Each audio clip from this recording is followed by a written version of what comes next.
Hello and welcome to today in the news on Vanguard Live. I am Precious Chukudi. And of course, we'll be starting off with the front pages of the papers this morning. Let's take a look at Vanguard newspaper. And Vanguard is leading with protests. PDP, LP tackles APC oversaw losers comments. The writer says APC PCC rules out manipulation in polls. APC desperate, and that's come from Labour Party, accepting Tinubu's sham victory akin to celebrating criminality, and that's coming from Atiku Okowa. I will defend my victory, Tinubu tells court. Seeks order to scan, obtain electoral materials. Obi Atiku challenged the INEC's plan to reconfigure beavers. Tribunal defers ruling till today. On page 9, 7.3 million Nigerian women, girls undernourished, and that's coming from UNICEF. On page 25, Rep Majority Leader Dogowa's name missing as INEC unveils 358 members elect. On page 8, banks in shock as rejection of old 500 naira, 1000 naira notes spread. On page 9, we have Lateef Fagbemi, 11 other sons to lead the APC presidential election petition team. Stories above for endorsing PDP governor candidate. LP sacks Rivers ESCO. You can see that on page 12. Federal government blocked a 200 cyber attack during presidential and National Assembly polls, and that's coming from Galaxy Backbone. Organ donation plot. Ikweremadu tells court he thought he was being scammed. And lastly, on the front page of the Vanguard newspaper, revamp economy, security sector, others. NSCIA tells president-elect. All right, let's take a look at the Nation newspaper. The Nation is leading with INEC reset of beavers, a must for governorship poll. The writer says court decides today on LP's legal battle with election agency. Daniel Jimoh Bamidele, 98 senators elect get COR. And of course, the stories above. ABC supporters march for democracy. Alake insists poll credible. Transform Nigeria. NSCIA tells Tinubu victory well deserved. Sanwo-Olu takes campaign to markets. Makinde engages clerics, canvasses peaceful polls. Last and front page of the Nation newspaper. Banks pay old naira notes to customers. Traders reject old currency. AGF mom over Supreme Court's judgment. All right, let's take a look at the Punch newspaper. The Punch is leading with few stations. Orders reject old naira. Banks ration cash. A writer says accepting old 500 naira, 1000 naira will hamper business, says retailers. Others. CBN adamant refuses to direct banks to obey Apex Court judgment. On page 34, Lagos Kano gets lion's share as local government shares of 2 trillion naira. Fuel scarcity to linger till after elections, and that's coming from the marketers. Stories above. Aviation fuel hits 840 naira. Airlines predict flight delay. Over 200 cyber attacks blocked during presidential polls, and that's coming from federal government. Lastly, on the front page of the Punch newspaper, we have Beavers data intact, INEC tells court and parties. And that's how we can take on the front pages of the papers this morning. Join us after the break. We'll be right back.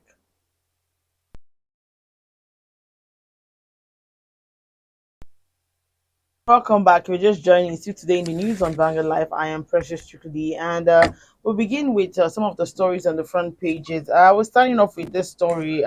Protest PDP LP tackles APC over saw losers comment, and to talk about this is our correspondent John Alecheno. Good morning, John. It's good to have you join me this morning. All right, let's delve in and talk about. Share with us your report on APC PCC describing the PDP and LP as saw losers. Well, it's quite an interesting. The APC has, since winning the elections, since it was announced as winner of the special election, has stuck to prove that he won that election. But both the PDP and the Labour Party have said they have sufficient evidence to prove that that is not the truth. Now, the interesting thing is that the APC has been on the offensive, calling the people who do not accept their victory shorthanders, and the people who do not, who have not fully embraced democracy. Whether or not INEC was able to meet its obligation to the Nigerian people is what's on trial now. Both the INEC and the APC have been giving end of public attack over the conduct of the election. The PDP, both the PDP and the Labour Party, are arguing that the INEC, the election empire, has failed to live up to the minimum standard expected of an election of this magnitude. Now, the interesting thing is that every election since 1999 has been a subject of litigation. Almost everybody who lost went to court. But why this one is a little bit different is that while in previous cases the winner has not explicitly asked those who lost to go to court, but this time around the APC that is asking people to go to court. Now, both the PDP and the LP are very suspicious of the kind of confidence that the APC has exhibited in telling them to go to court. Because before the election proper started, if you recall, it was only the APC that was skeptical about the DVAS machine, the new kind of technology that was to be employed in this election. It was only the APC that had raised concern that Nigeria does not have the capacity yet. But then the other chairman, at every given opportunity, had promised Nigerians that this was the game changer. And most Nigerians have built their hopes on the success of this new technology, because we've noticed over the years that the elections are usually not the issue. The voting is usually that we don't usually have issues with the voting itself, but the coalition has always been the challenge. And this new technology was to remove that doubt, because people vote, and then the journey from the polling unit to the collection center, magic happens. Figures get changed, ballot boxes get smashed, and results are mutilated. So INEC had come up with this diverse technology thing to eliminate all of that. When you vote at the polling center, votes are counted. Everybody is there. Once votes are counted, it is entered. Pictures are taken and uploaded. Copies are given to all parties who have representatives there and the security agencies. But this time around, that didn't happen in a lot of cases. Votes were cast. Figures were written down on the relevant sheet, but then they were not uploaded. So, from what a lot of people are saying now, that I think 3 or 4 days after the election, the INEC started uploading. But now the figures they were able to, which they based the announcement of Tinubu as president-elect, do not tally. That's the argument of Labour Party and PDP. Do not tally with the result sheet they were handed to at the various polling centers. But the APC is saying, look, this uploading thing is not the only option. One part of the Electoral Act gives INEC discretionary power whether or not to upload real time.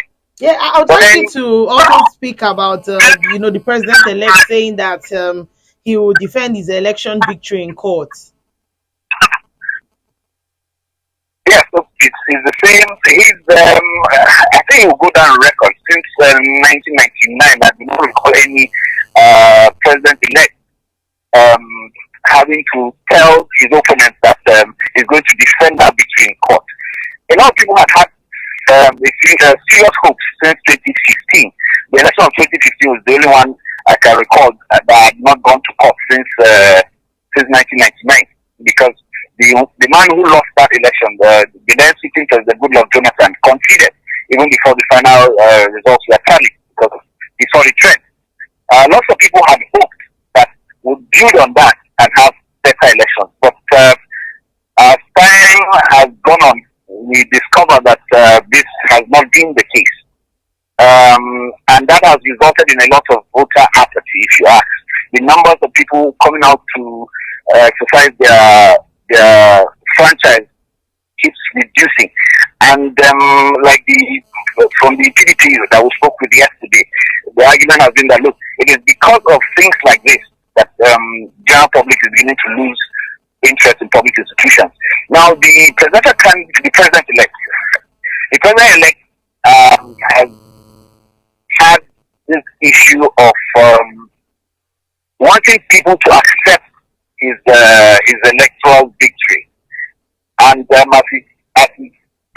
as it appears, not so many people, especially in the opposition, are comfortable with his emergence, because they feel the process was not transparent as was promised. He would have, of course, he has a lot of lawyers at his disposal. It's interesting to note that, unlike his predecessors, I can't recall anyone who has gone to court to ask that he inspect the materials before the case started. In previous cases, the opponents go to court, they file, the winner is usually the defender. But in this case, we're having the winner also becoming an aggressor in the sense, not loosely, to use it loosely. He's now literally taking his opponents to court also. It will be interesting to see how this pans out. The fear has been expressed by members of opposition I spoke to is that the confidence of the APC saying they should go to court, they are hinging their suspicion on what happened with the case of Imo. If you recall, the sitting governor was fourth in the election he contested in, third or fourth. But then somehow, after the Supreme Court rules, he is now the sitting governor. So confidence also is a big issue. Lots of people who would want to go to court would expect that the Supreme Court would live up to the billing, because like Atiku said, or like the famous judge said before Atiku, if they lose the case at that point, the only authority they have to take their case to now is God. All right, let's talk about Labour Party's application to the court on the Beavers reconfiguration, and that seems to have made it in the news now. Everybody's talking about the Beavers reconfiguration, that if it's reconfigured, the aggrieved parties might not have evidences against what happened or what transpired during the presidential polls. Can you share more on what you know about that? Yes, there's a lot of, it's all hinged on the fears that they have. I'll take you back to before the election. The INEC director in charge, the man who was said to have actually developed the Beavers technology. If you listen to a lot of what the national chairman has said, that they developed the Beavers technology in-house. An electrical engineer was actually in charge of that. The man who was in charge of the IT of INEC was transferred from INEC headquarters to somewhere in Enugu as administrative officer. And this was the guy who was said to have developed that technology, who has had all of the back end on how to ensure that the system works. But then somehow we're told the powers that be felt he'd be an obstacle to something. Let me not speculate, but that's the information available. He was transferred out, although we're told at the time that it was routine. But with the unfolding drama now, a lot of suspicion is growing. The fears of both the Labour Party, CSOs, and the People's Democratic Party is not completely unfounded. Because if that machine is refigured, this is their fear, some evidence will be tampered with, because they have gotten the approval of court. They've got an approval of court for them to inspect these materials before anything can happen to them. I mean, the simple logic of law is, if there's a crime scene, you go to mop up the evidence first before any cleanup. So they are saying the evidence that they require to move their case forward to prove that unwholesome activity took place is contained in that papers. But in the counter sheet of the INEC, they are saying no. If the thinker, if they would need to reconfigure these machines to be able to conduct the governorship and national and state assembly elections on Saturday, and that doing so would not in any way tamper with the items they have, the accreditation and all that they did for presidential elections. Now, I would have to speak to technology experts to know if indeed this INEC position can hold water, because there are a lot of fears that if they are allowed to reconfigure the evidence, the data on it could be tinkered with. And that those fears are not particularly unfounded, if you ask me. All right, thank you so much, John Alecheno. Thank you for sharing your report with us. Stay with us after this break while we try to reach our other correspondents. Us is Babajide Komolafe. Our correspondent is going to be telling us more on the widespread rejection of the old Naira note. Good morning, Mr. Babajide. Can you hear me? Good morning. Yes, sir. So I would like you to give me your report on the widespread rejection of the old Naira notes. Well, it is quite surprising because one would have thought that given the difficulty most Nigerians are facing in terms of getting cash, you would have expected that they will warmly excitedly embrace the old Naira notes. So that it is very rejected is quite surprising. And their reason is also a little bit surprising because most of them are saying that, look, since the president and the CBN has not issued any official statement, they are afraid that the cash will become a waste in their hands. And apparently, the reality is that it is obvious that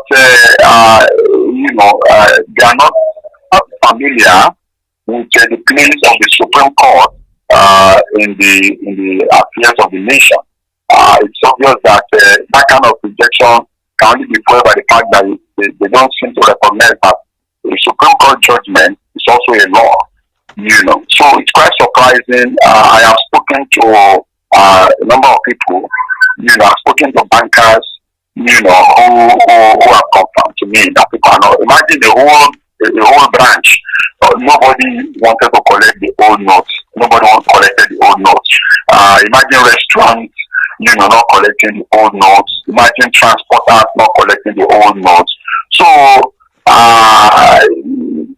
something has to happen in terms of the statement from the CBN or the presidency. Otherwise, the rejection will spread.